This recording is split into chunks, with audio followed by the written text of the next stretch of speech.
Boa noite, igreja. A paz do Senhor Jesus na tua vida. Fala assim, amém. Tá calor aí? Quem está sentindo calor? Mas você não pediu fogo? Engana-se quando dizemos que Deus não ouve o nosso clamor. Ele ouviu o nosso clamor. Ele manda fogo. Ele veio queimar.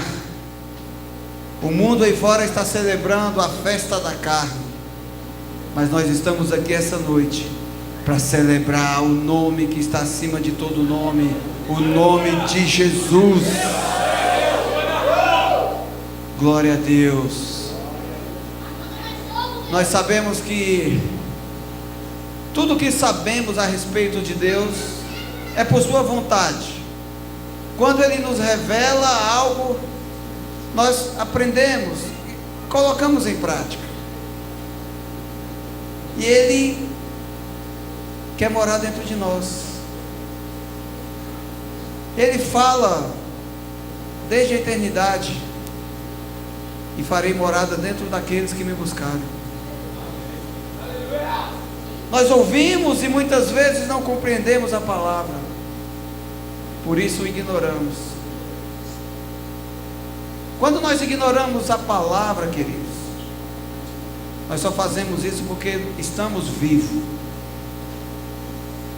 O mundo,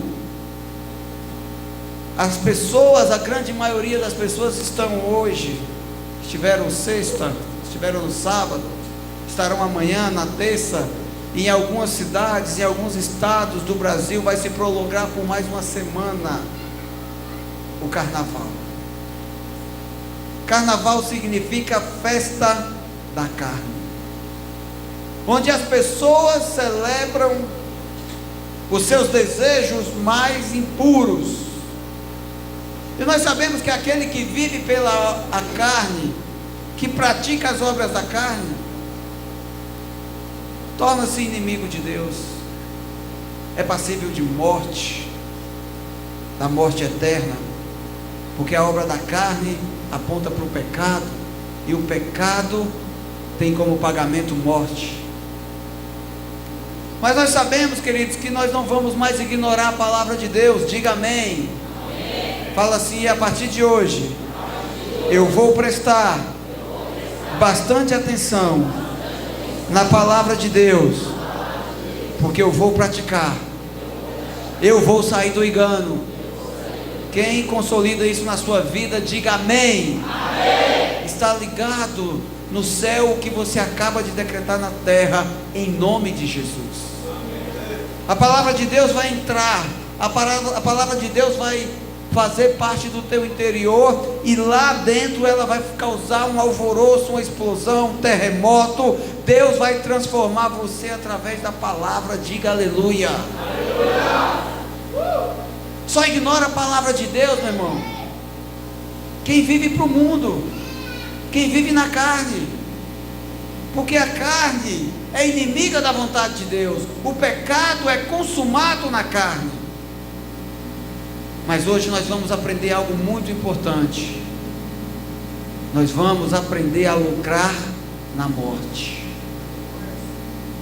Hoje nós vamos aprender a ter lucro morrendo. Ah, pastor, mas Jesus não é vida? Jesus não é salvação, não é eternidade? Sim, meu irmão. Mas nós precisamos aprender a morrer para o mundo. O tema da palavra de hoje é morrer no lucro. Repete comigo: morrer no lucro. Quando isso acontece? Eu quero compartilhar contigo algo da parte de Deus que vai te fazer uma pessoa entendida dos segredos de Deus. A tua mente vai ser uma mente voltada para a revelação que o Pai traz de encontro a você. Filipenses capítulo 1, versículo 21. Porque para mim o viver é Cristo, e o morrer é lucro. Vamos profetizar isso no mundo espiritual? Os céus, eles estão meio que travados por causa da celebração da carne lá fora. Por que meio, pastor? Porque a igreja de Cristo está disposta a morrer para receber essa recompensa que é o lucro da glória de Deus. Então nós vamos declarar, vamos decretar no mundo espiritual este versículo, e nós vamos trazer os céus abertos sobre a cidade de São Paulo. Vamos todo mundo junto? Põe a mão no teu peito, com muita convicção, repete: 1, 2.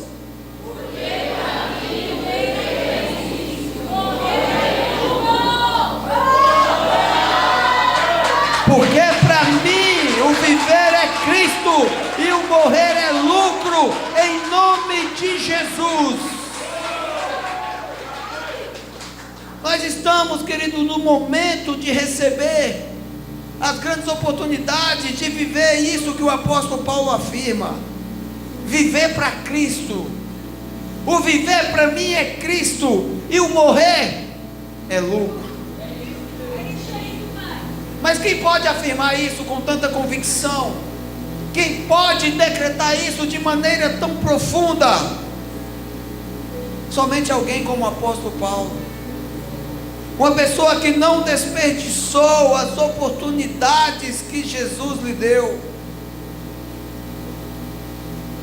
Paulo foi escolhido pelo seu potencial de viver a vida com intensidade. Este homem, queridos, que declarou que viver é Cristo e para ele morrer era lucro, era uma pessoa intensa em tudo o que fazia. Como vai sua vida? Como vai a intensidade das coisas que você tem praticado? Paulo era intenso no que ele acreditava. Um dia, sem conhecer Jesus, ele praticava o mal com todas as suas forças. Ele era intenso, ele perseguia, ele matava, espancava, aprisionava os cristãos, e fazia isso com muita disciplina. Mas só que quando Jesus olhou do céu e viu Paulo, pensou consigo mesmo: o que esse cara faria se ele conhecesse e aprendesse sobre o meu reino? Eu vou lhe dar uma chance. Jesus também, querido, olhou para você e disse o mesmo ao teu respeito. O que ele faria, o que ela faria se aprendesse a me amar? O que ele faria se me conhecesse de uma maneira mais profunda e íntima? Meu irmão, Paulo foi muito intenso em praticar a obra do mal. Ele tirou a vida, ele botou na cadeia, ele perseguiu, ele maltratou muitos por não conhecer Jesus. Eu fui uma pessoa muito intensa nas obras da carne, quando eu não conhecia Jesus. Muitos anos atrás, nessa época, eu hibernava na sexta-noite, e quando muito conseguia despertar lá pela quinta-feira, embriagado nas bebidas, nas farras, nas celebrações da carne, no pecado.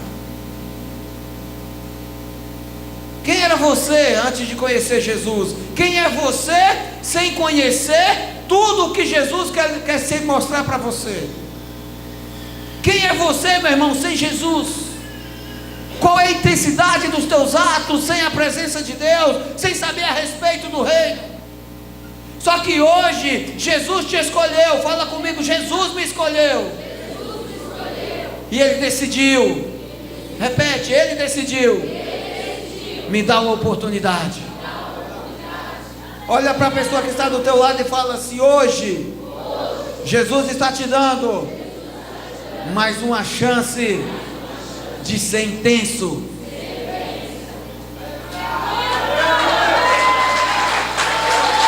Jesus quer ver você com intensidade nas obras do seu reino.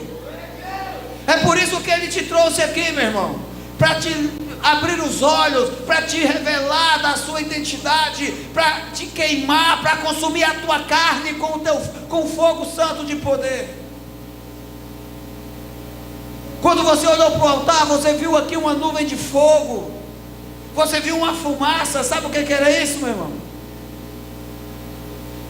Eram as nossas almas sendo consumidas no pecado com o fogo de Deus. Era a nossa carnalidade, eram os nossos desejos mais imundos sendo consumidos e apagados através do sangue de Jesus.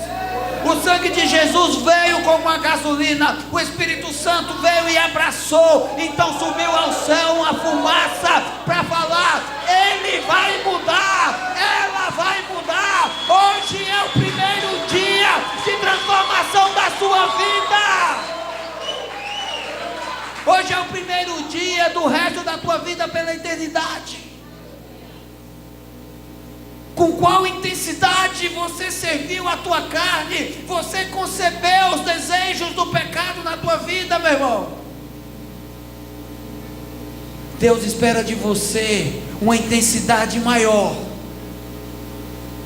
para as obras do seu reino do que você praticava quando você não conhecia Jesus.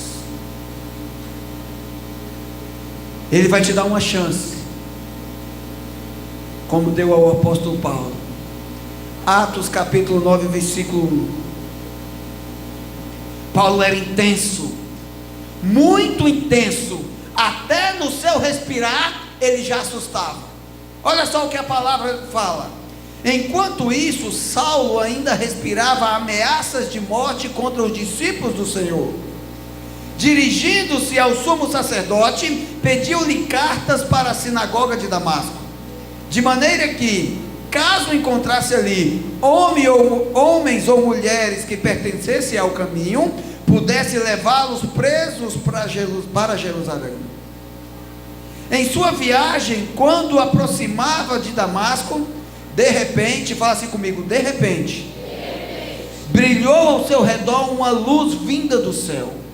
Ele caiu por terra e ouviu uma voz que lhe dizia: Saulo, Saulo, por que me persegue? E Saulo perguntou: quem és tu, Senhor? Ele respondeu: eu sou Jesus a quem você persegue. Ele respirava ameaças, ele destilava ódio por todo aquele que falava de Jesus, por todo aquele que se declarava um cristão.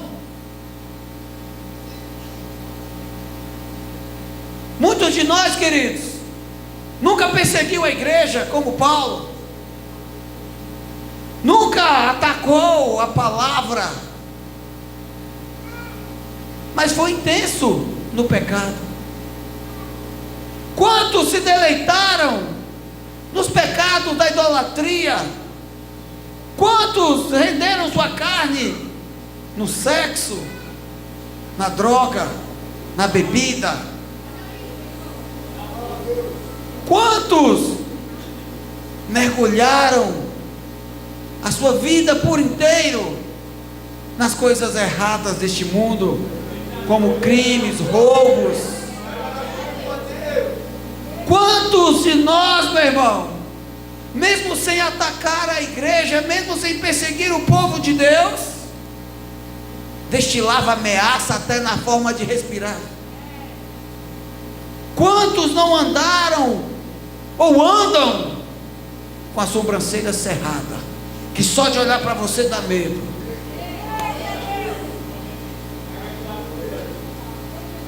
Hoje é o dia da tua oportunidade.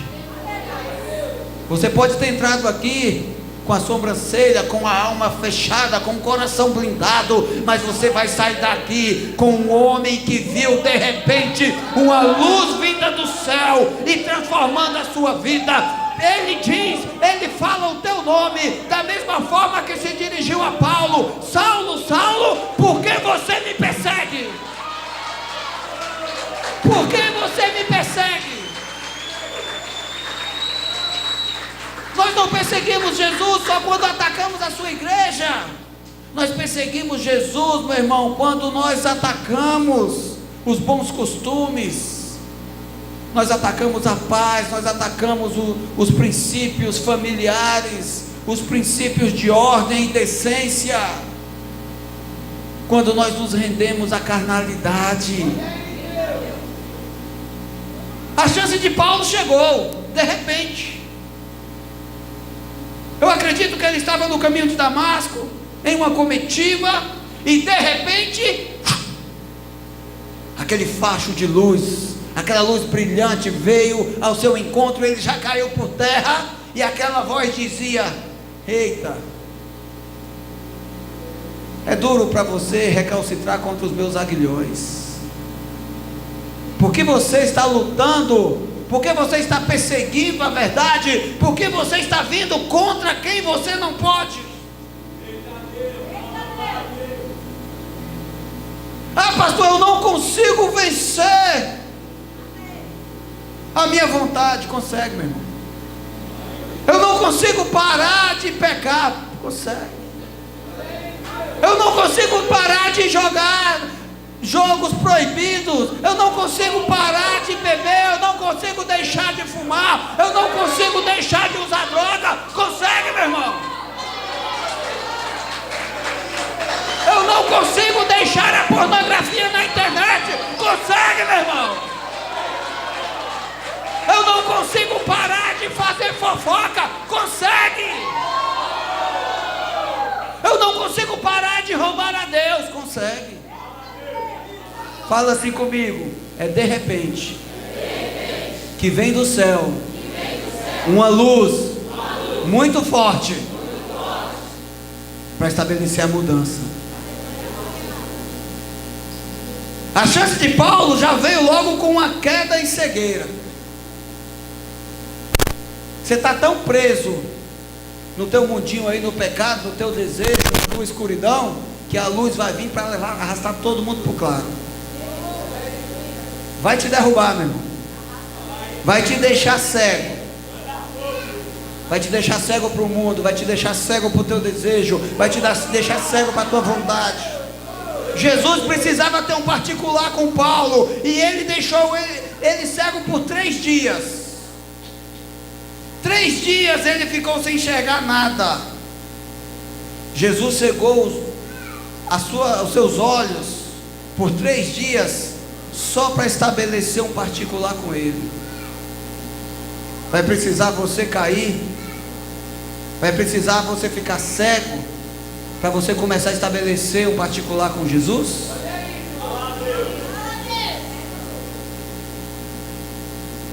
3 dias, meu irmão. Foi como se fosse um encontro. Um encontro com Deus dura 3 dias, por quê? Porque são 3 dias necessários para você se arrepender, para você entender e você receber o Espírito Santo. São 3 dias para você aceitar que você não passa de um zoado, miserável e pecador. Pobre homem que sou, pobre, miserável, pecador que sou. Paulo afirma isso com toda a convicção. Por quê? Porque ele teve um particular com Jesus durante 3 dias. Ele respirava ameaça. Se falasse de Jesus perto dele, era prisão, era cadeia, era tortura, morte. Mas na hora que Jesus brilhou em sua vida, ele já reconheceu de cara: Senhor, quem és tu? Olha só o que aconteceu. Capítulo 9 de Atos, versículo 8. Saulo levantou-se do chão e, abrindo os olhos, não conseguia ver nada. E eles o levaram pela mão até Damasco. Por 3 dias esteve cego, e não comeu e nem bebeu. conheceu Jesus de imediato. Ele não ficou pensando: será se é imaginação minha? Será se o que aqui está acontecendo? Será se essa luz que eu nunca vi antes? Será se essa presença que eu senti de uma maneira tão poderosa é Jesus mesmo? O cara respirava ameaça. Ficou cego a ponto de ter que ser carregado, conduzido pelos outros. E ele não desperdiçou a oportunidade, porque Deus viu nele a intensidade para o mal. E Jesus disse: ele praticou o pecado de forma intensa, então onde superabundou o pecado, vai superabundar 2 vezes mais a graça. É isso aí, meu irmão.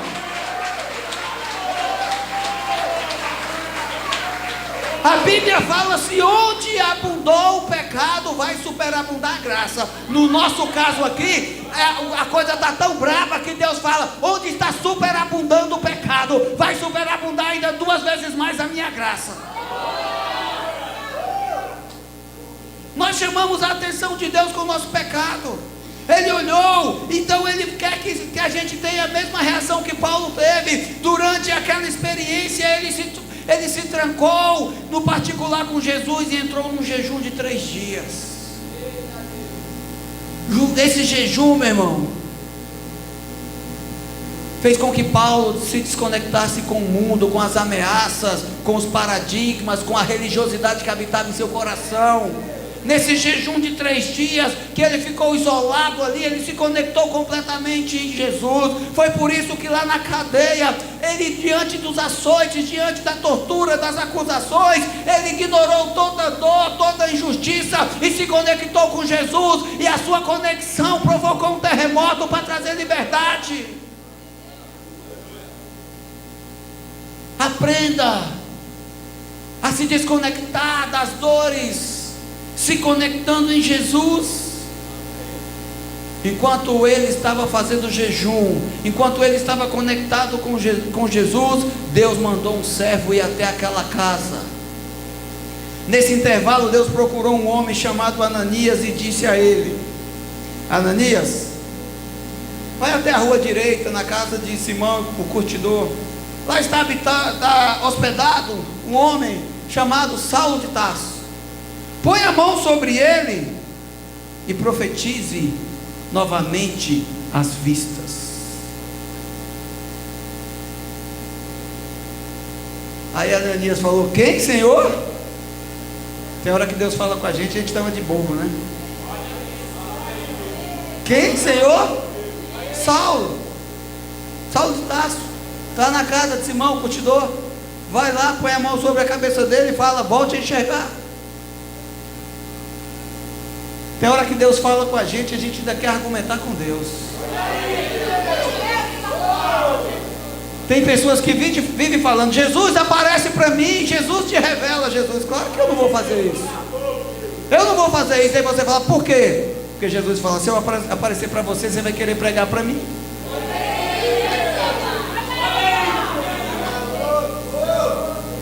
Tem um ditado aí no mundo que diz: ensinar o Pai Nosso ao vigário. Tem gente que sabe tanto da intimidade de Jesus, que se Jesus aparecer para ele, vai querer ensinar Jesus a ser Jesus. Ó, Jesus, eu compreendo, eu entendo, concordo, mas tem umas coisinhas que a gente precisa mudar na Bíblia.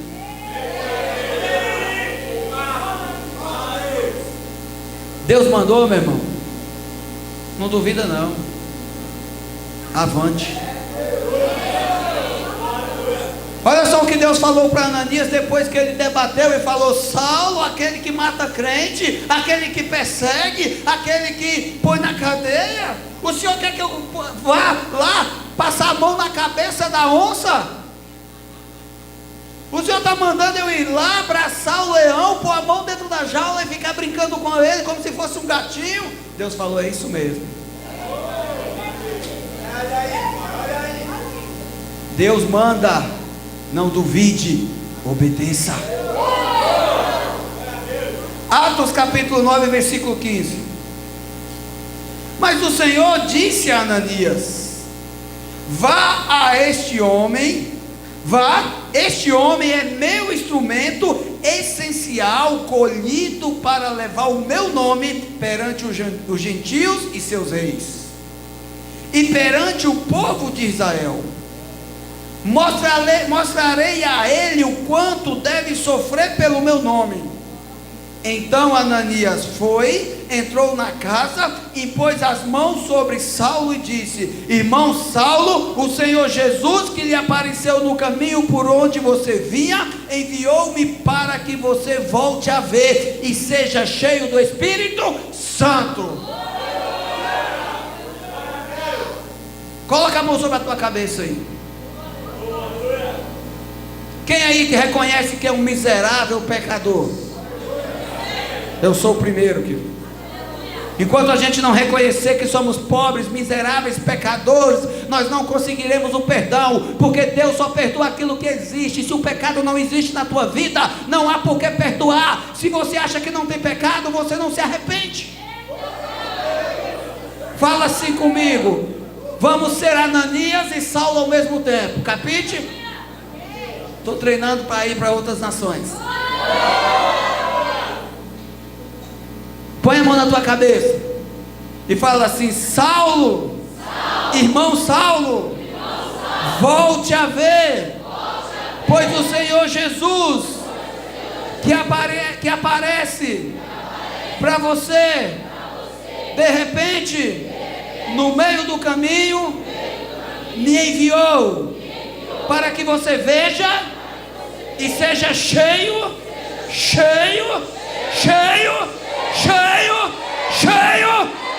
do Espírito Santo, do fogo de Deus. Começa a ser cheio aí, meu irmão. É de repente que Ele te toca, que Ele abre os teus olhos, que Ele faz você enxergar. Você precisa entender. Ele quer que você seja cheio, porque Ele não te quer sendo perseguidor do seu povo. Ele não quer que você seja aquele que vive falando mal da sua noiva. Ele não quer que você seja daqueles que rejeita a sua presença, dando lugar à carne. Ele quer que você seja o instrumento essencial, colhido para levar o meu nome. Foi isso que Deus falou para Ananias. Deus falou: Ananias, quem é o Deus aqui? Ele falou: é o Senhor, Senhor. E quem é o servo? Eu. Então vá, meu filho, para de fazer hora. Vai para a praça, vai para a célula, vai procurar o Saulo, põe a mão na cabeça e manda ver. Manda enxergar, enche com o Espírito Santo. Porque você é um instrumento colhido por mim para levar o meu nome. Daí você fala: que nome? Que nome é esse? De que nome Deus estava falando? Filipenses capítulo 2, versículo 8.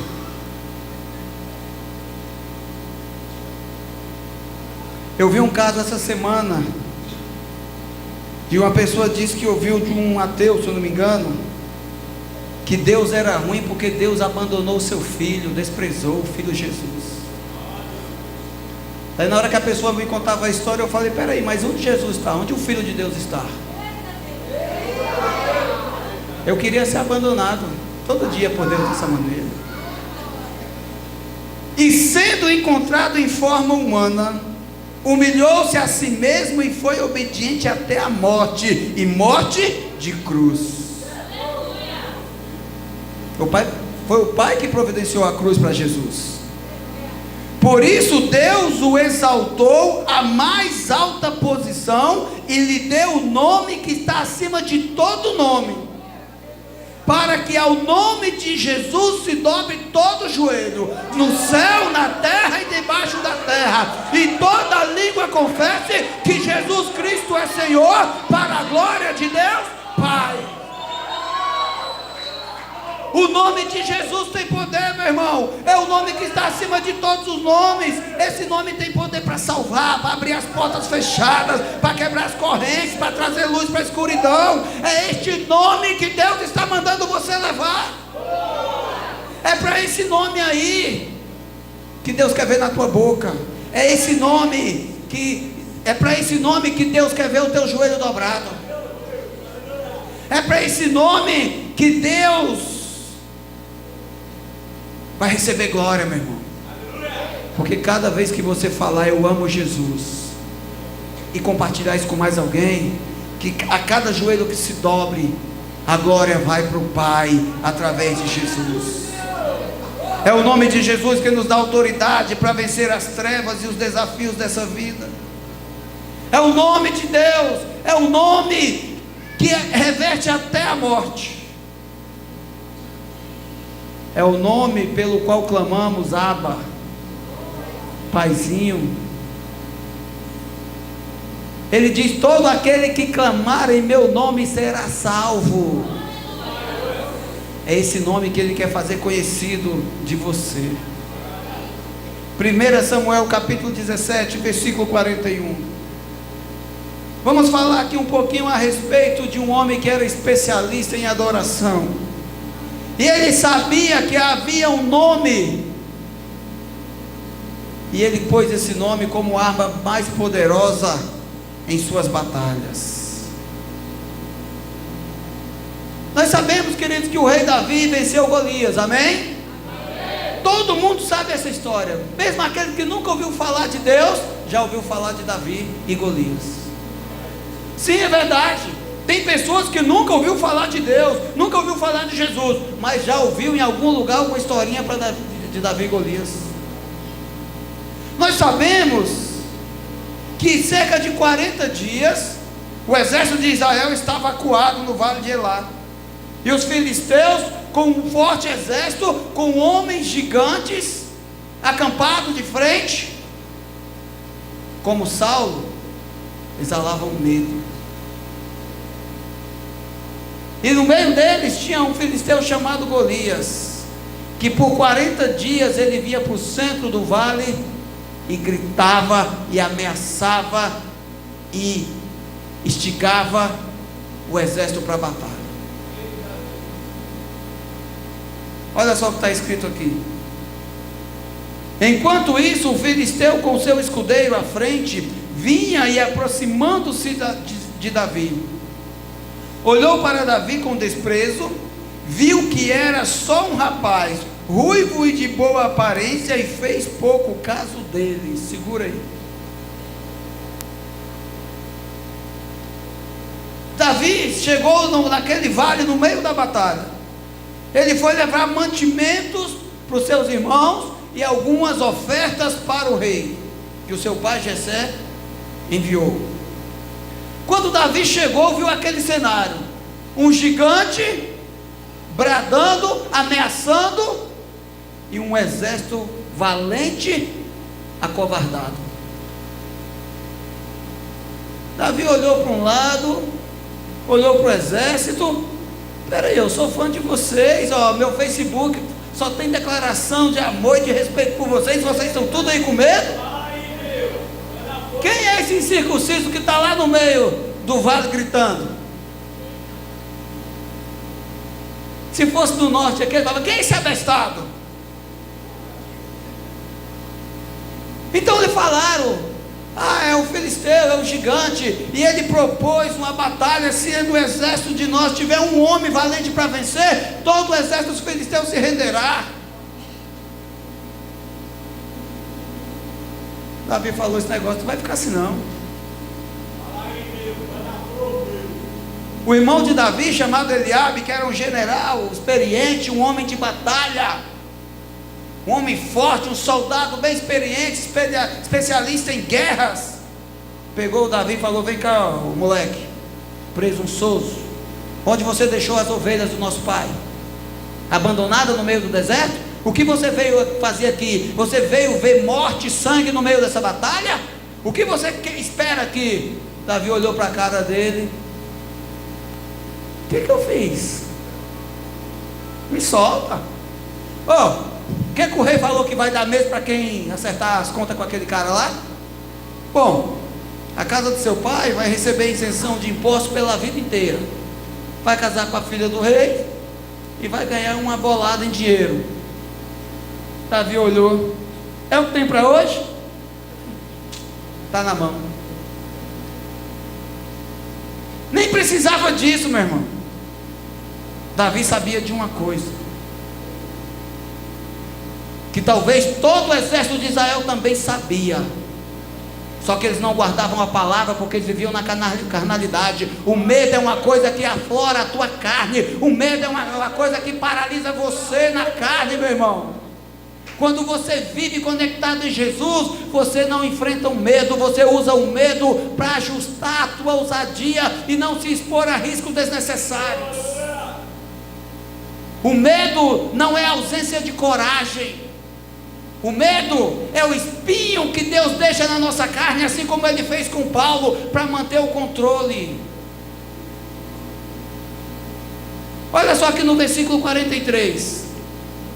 E disse Davi, depois que o filisteu Golias olhou para ele com um olhar de desprezo. Olha só o versículo 43. E disse Davi: por acaso sou eu um cão? O filisteu disse a Davi: por acaso sou eu um cão para que você venha contra mim com um pedaço de pau? Olha só onde a casa caiu para Golias. E o filisteu amaldiçoou Davi, invocando seus deuses, e disse: venha aqui e darei a sua carne às aves do céu e aos animais do campo. E Davi disse ao filisteu: você vem contra mim com espada, com lança e com dardo, mas eu vou contra você em nome do Senhor dos exércitos de Israel, a quem você desafiou. Olha aqui, queridos, Golias cometeu um erro atrás do outro. Davi saiu ali, ó, tranquilão. O rei Saul: põe a minha armadura, pega a minha espada, põe o meu capacete. Davi tentou andar: peraí, consigo andar com isso não, deixa isso aí.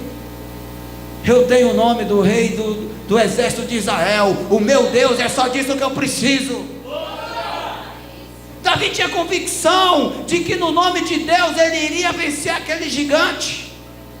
E principalmente, meu irmão, já viu aquela coisa que o peixe morre pela boca? Já viu? Tem um ditado no mundo que diz: quem fala demais dá bom dia a cavalo.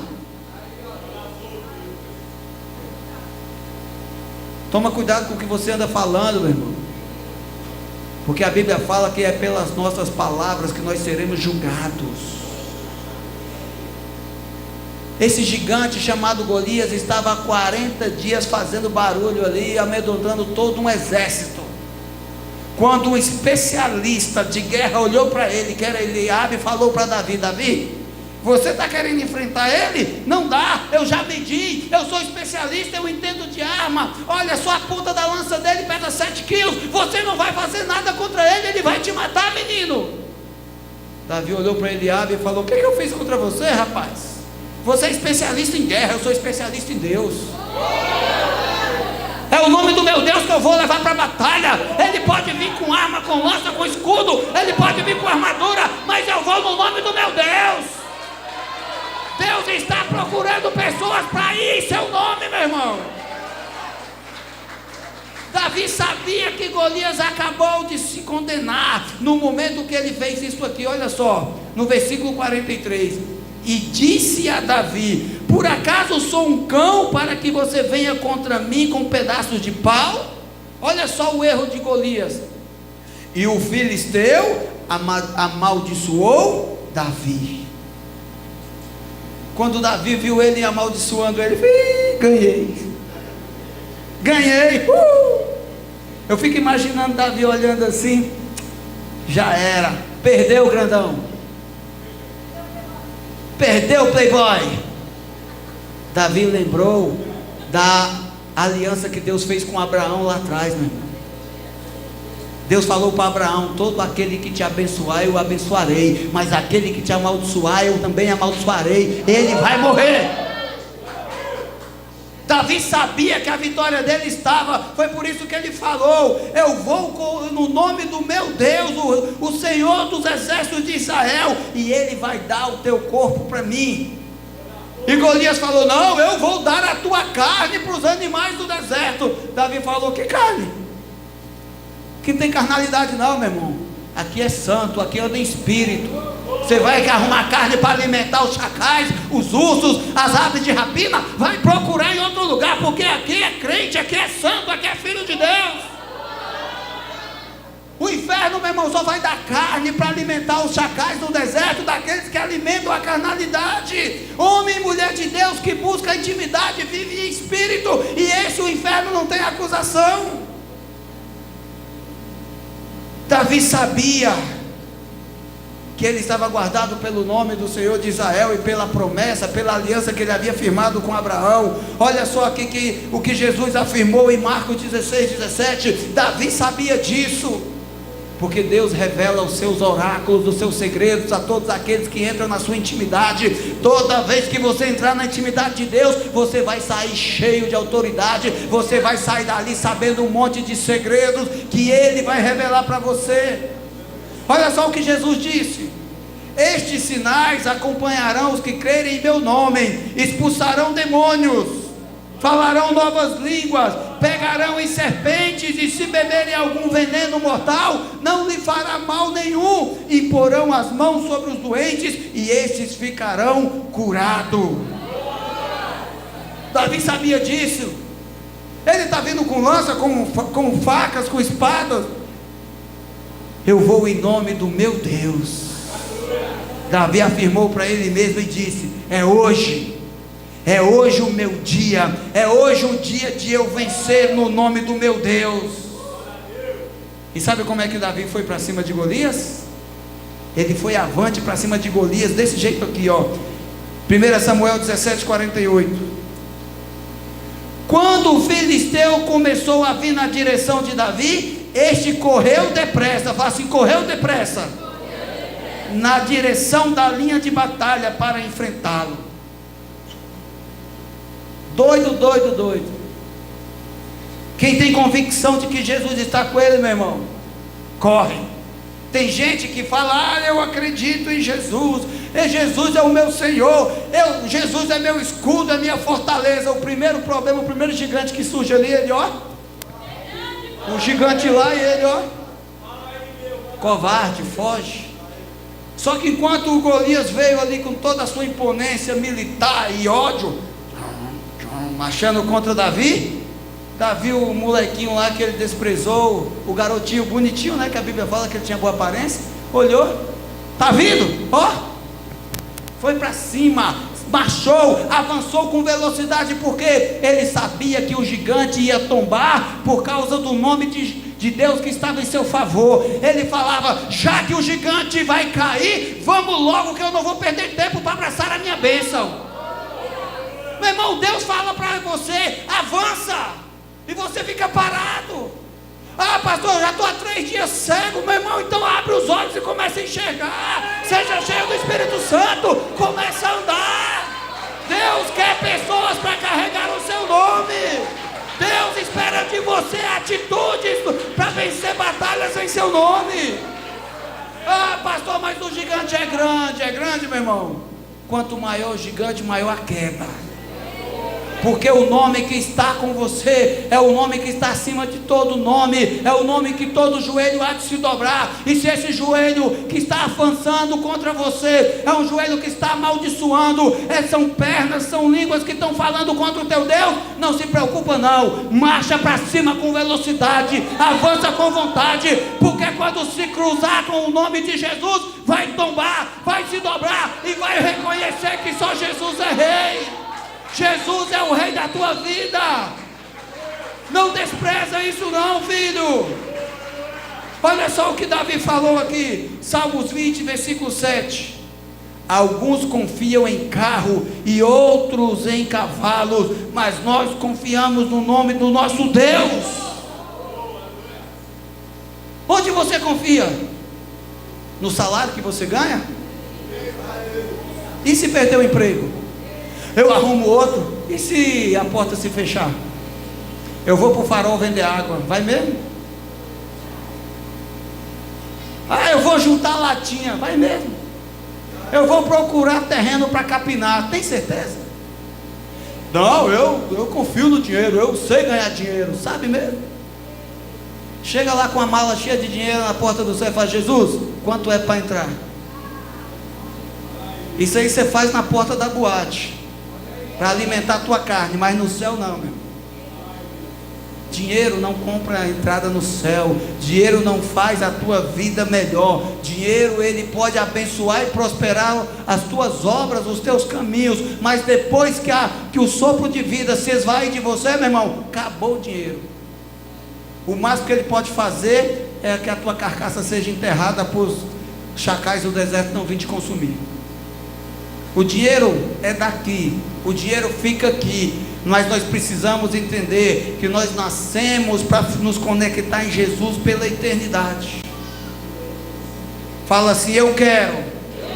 Vai falar com convicção: eu quero marchar, avançar no nome de Jesus. Pode chamar o gigante. Por que você está fugindo dos problemas? Ontem de tarde veio um problema, daí o Rodrigo veio trazer a notícia para mim: pastor, surgiu um problema. Eu falei: fala. Não, daqui um pouco eu te falo. Fala: filho, desembucha, esse teu suspense aí me consome, fala logo. E não falou. Cheguei lá, cadê? Conta logo. Aí ele contou, eu falei: é só isso? É grave, vai dar dor de cabeça. Eu falei: eu vou perder esses 3 dias de adoração e busca a Deus por causa desse problema? Problema financeiro, problema que é burocrático, é coisa que incomoda. Mas eu falei: poxa, esses 3 dias Deus está derramando sobre a cidade de São Paulo um fogo muito poderoso. Nós estamos participando lá do mesma causa. Deus está falando, Deus está fluindo. Eu não vou me prender nesse problema. Peguei meu telefone, mandei uma mensagem para a pessoa que pode me ajudar a resolver o problema. Eu falei: vem, gigante, vamos resolver. Fica parado com medo do problema, meu irmão, não resolve não. Sabe aquele problema que você deixou lá na tua casa? Não estou falando do teu marido não. Calma, irmão.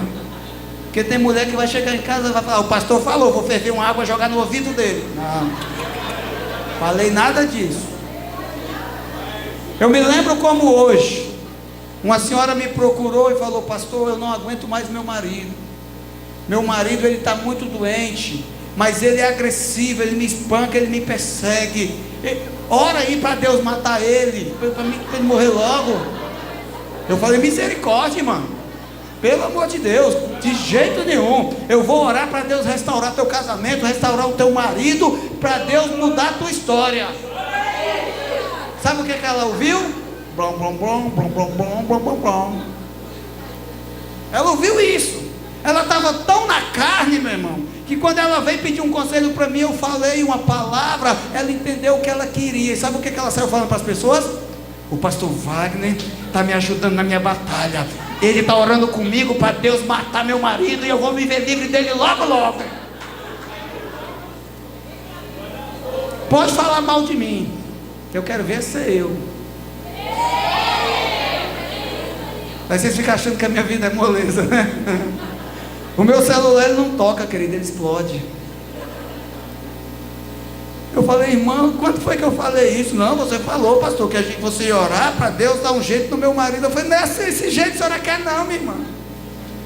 Passou um tempo, o marido dela morreu, mas não foi pela minha oração. Ela deve ter achado algum veneninho lá e pôs no feijão pro coitado. Não fui eu, irmão. Então quando eu falo aquele problema que você deixou em casa, não é o teu marido, não entenda isso. Aquele problema que você deixou em casa, em vez de você chegar lá e se esconder no quarto com medo dele, você vai falar: gigante, venha. Você vai vir com pedra, com espada, com ameaças, com maldições, mas eu vou no nome do meu Senhor Jesus, e vamos ver para quem vai levar a glória do Pai. Se é o problema, se é o nome de Jesus que está comigo. Deus quer, Deus procura aqueles que vão dar passos em seu nome. Fala assim: Senhor, Eis-me aqui. Deus continuou falando com Ananias. Este homem é um instrumento meu colhido para levar o meu nome. Mas também ele falou para Ananias: eu mostrarei a ele o quanto deve sofrer pelo meu nome. Versículo 16. Mostrarei a ele o quanto ele deve sofrer pelo meu nome. O apóstolo Paulo afirma que viver é Cristo e morrer é lucro, porque ele aprendeu isso com o Mestre Jesus. É por isso que ele fala: sejam meus imitadores como eu sou de Cristo. Meu irmão, servir a Deus algumas vezes requer disciplina, requer coragem, requer disposição, porque precisa de renúncia todos os dias. Todos os dias nós enfrentamos um gigante. Quando ele não está lá fora na tua porta, ele está dentro de casa. Quando ele não está lá no teu trabalho, ele está dentro da tua alma, na tua mente, no teu coração, lá escondidinho, mas é gigante. Muitas vezes o gigante está ocupando o espaço que é do Espírito Santo. Deus fala, foi por isso que ele diz que Jesus está na porta batendo. Jesus fala: olha, eu cheguei, minha mudança está no caminhão aí. Você vai abrir a porta para mim entrar ou vai ficar aí dentro com o gigante? Está na hora da gente aprender que viver e servir a Deus tem uns sofrimentos. A pessoa vem para a igreja e quer bênção, quer milagre. Ah, Deus vai me dar um milagre, eu vou conseguir, eu vou sair da miséria, eu vou sair do opróbrio, eu vou conseguir a cura, o meu casamento vai ser restaurado, os meus filhos vão sair da droga, ah, a minha vida vai ser transformada. Onde está escrito isso na Bíblia, meu irmão? Onde está escrito na Bíblia que se você entregar teu dízimo aqui, tua oferta, Deus é obrigado a resolver todos os teus problemas? Ele diz: traga os dízimos e faça prova de mim, em cima do teu dízimo, em cima da tua oferta, em cima da tua fidelidade. Não se trata do ato de ofertar, não se trata do ato de entregar, se trata da forma que você entrega. Tem uma parte na Bíblia que fala: se você está com oferta na mão e vai entregar no altar, e tem alguma pendência, alguma ira, alguma situação mal resolvida com teu irmão, volta, resolve primeiro a tua crise com teu irmão e depois entrega a tua oferta. Eu vou entregar uma oferta aqui, mas eu tenho ódio de tal pessoa. Meu irmão, Deus não quer teu dinheiro, Ele quer teu coração, Ele quer tua fidelidade. Deus não vai patrocinar tua carnalidade, mas Ele vai dar tudo da forma que deu através de Jesus, para alimentar o fogo do teu espírito. O gigante só vai achar carne para distribuir para os animais do deserto, se você viver na carne. Então não acha, meu irmão, que vir para a igreja vai resolver todos os teus problemas. A solução dos teus problemas será a consequência da tua caminhada com Jesus. Não pode ser o foco da tua entrada da porta da igreja. Você não veio pela bênção, você veio por causa do teu pecado. Porque depois que você conheceu e descobriu que é miserável pecador, você precisa de tratamento, você precisa se arrepender, você precisa enxergar Jesus.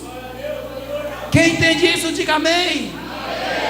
Filipenses 2,4: cada um cuide não somente dos seus interesses. Aqui está falando para você ser egoísta e cuidar só da tua vida, só dos teus interesses. Está vendo, pastor? Aqui manda eu cuidar da vida dos outros, cuidar, ajudar, não é fazer fofoca não. Não é para você querer controlar, é para você ajudar. Diga aleluia. Cada um cuide não somente dos seus interesses, mas também dos interesses dos outros. Seja a atitude de vocês a mesma de Cristo Jesus. Segura aí, olha aqui para mim. Eu vou me botar no meio para você não achar que eu estou acusando. As nossas atitudes têm sido as mesmas das de Jesus?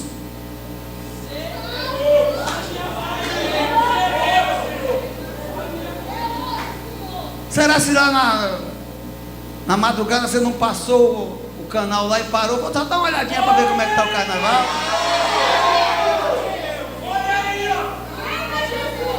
Ah, que vontade de tomar uma cervejinha gelada desse calor. Isso não é atitude de Jesus não, meu irmão. Deus está falando para a gente ter as mesmas atitudes que Jesus. Olha só o versículo 5. Seja a atitude de vocês as mesmas de Cristo Jesus, que embora sendo Deus, não considerou ser igual a Deus, era algo que devia se apegar.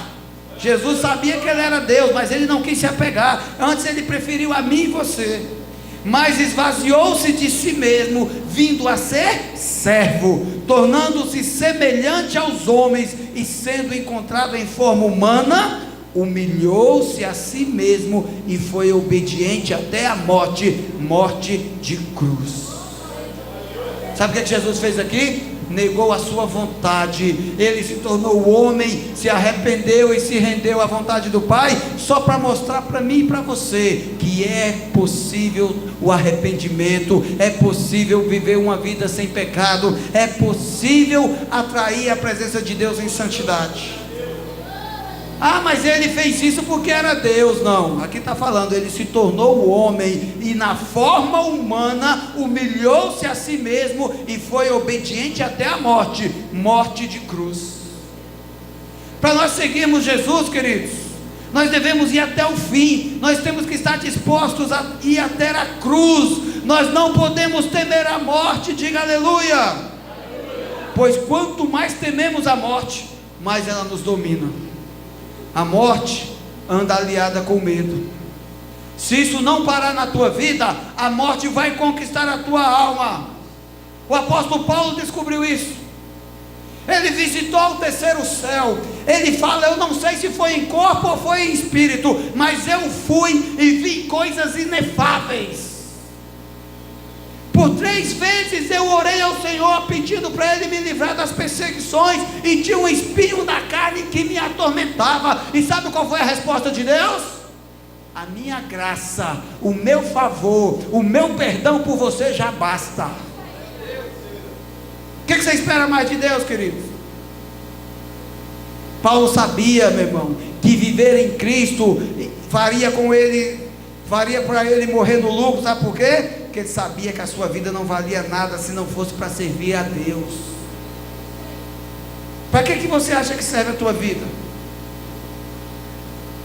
Se não for para servir a Deus, para servir a tua carne,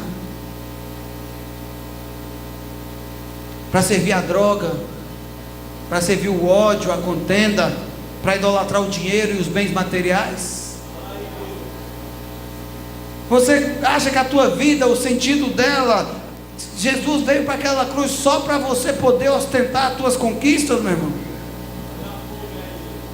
Você acha mesmo que a tua vida é isso? Olha para a pessoa que está do teu lado e fala assim, Deus está falando contigo? Fala assim, Deus está falando comigo. Agora fala assim, Deus, eita Deus, me achou. Quantas vidas você tem? Quantas vidas você tem? Fala assim comigo, uma. Hebreus 9:27 está escrito, cabe ao homem nascer e morrer apenas uma vez. Meu irmão, o que o apóstolo Paulo queria afirmar, e é a mesma coisa que Deus espera ouvir de você, é que ele só tinha uma vida e não ia desperdiçar com o mundo. Você só tem uma vida, então para de perder tempo e começa a mergulhar no fogo de Deus, começa a entrar na causa, começa a se render à vontade de servir a Deus pela eternidade. Não gaste a tua única vida com as coisas deste mundo, e buscar primeiro o meu reino e a minha justiça, e as demais coisas lhe serão acrescentadas. Tudo isso que você colocou em primeiro lugar é secundário. Coloca o reino, coloca a causa é Jesus. Você só tem uma vida e vai gastá-la com o quê? Gente, ontem a gente saiu lá do Mesma Causa, Era por volta de 1 da manhã, cheio de unção, cheio do Espírito Santo. Entrei no carro e fui dando a volta perto do Sambódromo, do lado de cada marginal. Todo mundo conhece a marginal, sim ou não? E sabe que o trânsito ali é 24 horas por dia, não para. E todo mundo sabe que tem o rio lá, entre as duas mãos, sim ou não? O pessoal estava do lado de cá. Tinha um lá com uma fantasia de quase 4 metros. Era a fantasia, eu acho que era de Golias. Eu fiquei pensando, peraí, mas eles estão do lado de cá. Como é que eles vão atravessar essas fantasias para o Sambódromo? Será se vão mandar vir ônibus, um caminhão para transportar? Sabe como é que eles estavam atravessando? Ó, viaduto. Peso nas costas, fantasia nas costas. Será mesmo, queridos, que Deus espera de você algo parecido com isso? Aquelas pessoas estão sendo intensas, atravessando mais de 1 quilômetro com muito peso nas costas, com volume imenso de madrugada, para servir a carnalidade. Enquanto tem crente que não consegue nem fazer oração. Quando fala de jejum é chamar para briga. Quer ficar de mal? Fala de dízimo e oferta. Fala de desafio. Vamos para o farol vender água para uma causa. Ah, eu não posso, porque eu tenho vergonha. Vai ter vergonha assim lá no inferno, meu irmão. Porque é para lá que tu vais, tu continuar com essa vergonha toda. Para Deus você tem que ser intenso. Você precisa ser intenso. Não tema a morte. Se você continuar com medo de morrer, a morte vai te dominar. Você acredita em mais o quê? Nas tuas vontades, nos desejos da tua carne, ou na vontade de Jesus, na palavra que sai da boca de Jesus? Jesus afirma aqui em João 11, 25. Olha só, disse-lhe Jesus: eu sou a ressurreição e a vida. Quem crê em mim, ainda que morra, viverá. Você só tem uma vida. Você vai viver ela como? No mundo? Ou você vai morrer para o mundo para ressuscitar com Cristo? Nós precisamos de raízes que nos alimentem. Nós não precisamos de âncoras que nos prendam. Você precisa de raízes dentro da palavra, no caminho, na causa que é Jesus. Você precisa de raízes na luz do mundo. Você precisa de raízes, querido, na certeza da vida eterna. Você não precisa de raízes engessadas que se tornaram âncoras, que te deixaram presos. A tua carne muitas vezes está ancorada no pecado. A tua carne está ancorada nas trevas. A tua carne está ancorada no mundo. Você precisa atrair a luz de Jesus. É de repente que Ele vem. É de repente que você entra no particular com Ele. É de repente que Ele acende a lâmpada e os teus ouvidos começam a ouvir. Os teus olhos começam a perceber o que Paulo viu lá no terceiro céu, que ele diz: foram coisas inefáveis. Quando você começar a perceber, meu irmão, coisas que você não consegue explicar para nenhum homem, não se preocupa não, você não está ficando doido, você está se conectando ao reino de Deus. Davi avançou, correu para cima do gigante, ele entregou a sua vida para servir a Deus, e Deus o exaltou. E todos nós sabemos que a vida de Davi foi definida por causa da língua de Golias. Se estão te agredindo, se estão te amaldiçoando, a Bíblia manda você exultar de alegria, saltar de alegria, porque grande é o galardão daqueles que sofrem injúrias e acusações em nome de Jesus. Deus só espera de você a mesma coisa que Ele esperou de Paulo, para levar o nome dEle para as pessoas que estão lá fora, para andar e até para sofrer pelo nome dEle, mas a recompensa quem cuida é Ele. O que você vai fazer? Você vai carregar o nome de Jesus? Ou vai ficar ancorado? Tiago 4,4. Adúlteros, Vocês não sabem que a amizade com o mundo é inimizade com Deus? Quem quer ser amigo do mundo faz inimigo de Deus. Ou vocês acham que é sem razão que as Escrituras diz que o Espírito que Ele fez habitar em nós tem fortes ciúmes? Para da tua amizade com o mundo. Queira ser o amigo de Deus. O teu melhor amigo, o Espírito Santo, traz gemidos inexprimíveis por tua causa. Ele sente ciúme de você, ele quer você, ele não negocia. Você é propriedade exclusiva de Deus. O sangue de Jesus comprou você por inteiro.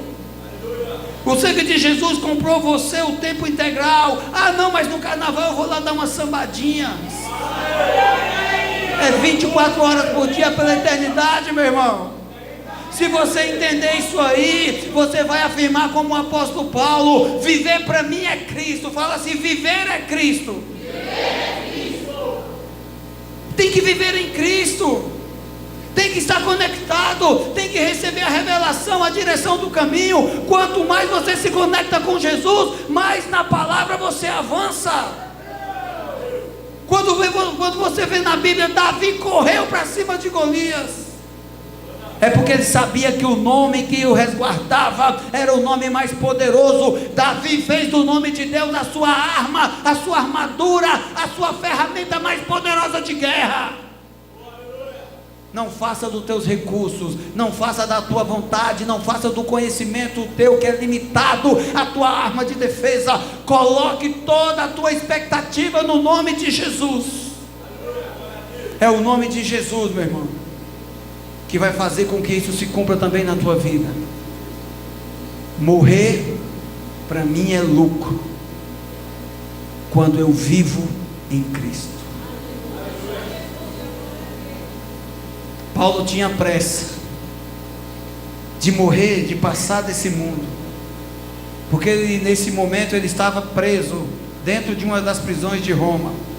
Ele era um homem poderoso, rico, quando exalava ameaças até respirando, mas abriu mão de toda a sua riqueza, de todo o seu prestígio, de todo o seu patrimônio. Ele ofertou a sua vida para servir Jesus e para pregar a palavra. Paulo abriu igrejas, Paulo decretou o evangelho. Mesmo quando ele ainda estava preso, ele continuou escrevendo as epístolas. Mesmo lá encarcerado em Roma, ele continuou pregando o evangelho. E quando ele disse isso: morrer, viver para mim é Cristo, morrer é lucro, é porque ele já estava pronto para partir para a glória do Pai. Ele já havia sido condenado à morte. Paulo morreu decapitado dentro de uma prisão romana. Ele sabia que aquele sofrimento que ele estava padecendo, para ele era lucro, porque ele teve um encontro com Jesus de repente. Fala assim comigo: de repente. É agora. De repente, é agora. Curve a tua cabeça em nome de Jesus.